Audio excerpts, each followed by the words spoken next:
pode se tornar justo diante de Deus? As Escrituras têm a resposta para essa pergunta.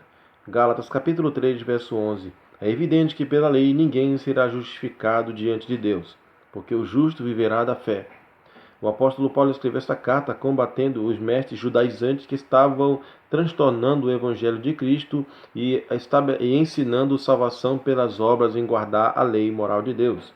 E o apóstolo Paulo então refuta esses mestres, esses ensinadores judeus que estavam trazendo problema para as igrejas da Galácia, ali na Ásia Menor. E ele diz, e é evidente, e é claro, é perceptível, que pela lei ninguém será justificado diante de Deus. Pela lei ninguém, nenhum homem tem capacidade moral, espiritual, completamente, perfeitamente guardar a lei de Deus, alcançando uma justiça perfeita e agradando a Deus. Nenhum homem é capaz. Primeiro, porque a nossa condição a nossa condição espiritual após o nascimento é de depravação total, incapacidade moral e espiritual de fazer qualquer bem que agrade a Deus. Nós somos ensinados no Salmo 51, através do Salmo de Davi, que no 51, verso 5, desde o ventre nós nascemos em pecado. Eis que iniquidade eu fui formado, e em pecado minha mãe me gerou. Minha mãe me gerou em pecado. No nascimento carnal nós herdamos a natureza caída de Adão, a incapacidade moral e espiritual de buscar a Deus.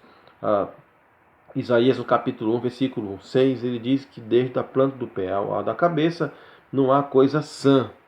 O homem está completamente arruinado, em estado de miséria e pecado, em condições espirituais, e ele não pode de maneira nenhuma praticar uma justiça que agrade a Deus. As nossas obras de justiça são como pecados luminosos. E o nosso Senhor Jesus diz ainda no João capítulo 6, verso 44, ninguém pode vir a mim se o Pai que me enviou não trouxer. Aí mostra esse texto também, que a incapacidade do homem é total. Não há nenhum bem no homem, não há nenhuma capacidade espiritual para buscar a Deus. O homem tem um coração enganoso e desesperadamente corrupto. Só quem conhece esse coração é Deus. Então o homem está incapaz de guardar a lei por essa incapacidade espiritual. Ele herdou no nascimento as consequências do pecado original, a incapacidade, a alienação total. Não há ninguém que entenda, não há ninguém que busque a Deus. Esses são os ensinamentos de Paulo no capítulo 3 de Romanos. O homem não pode entender a Deus porque a sua mente está em treva, escuridão. O pecado afetou a mente, as suas vontades, afeições. E ele não tem capacidade nenhuma de guardar a lei de Deus e dessa forma então alcançar aquela justiça perfeita e completa. Primeiro, o apóstolo diz aqui que a lei revela os nossos pecados. Ele diz, logo, para que é a lei? Ela foi ordenada por causa das nossas transgressões. E nós vamos encontrar também em Romanos capítulo 7. Romanos capítulo 7, versículo 7, o apóstolo Paulo diz assim: que diremos, pois, é a lei pecado?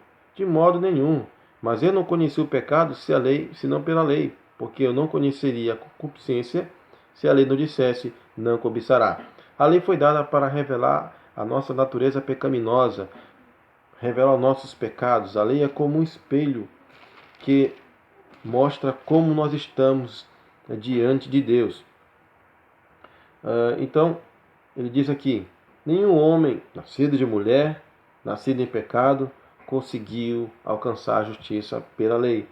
Capítulo 3 de Romanos, versículo 19, Paulo diz, agora nós sabemos que tudo que a lei diz aos que estão debaixo da lei o diz, para que toda boca esteja fechada e todo mundo seja condenável diante de Deus.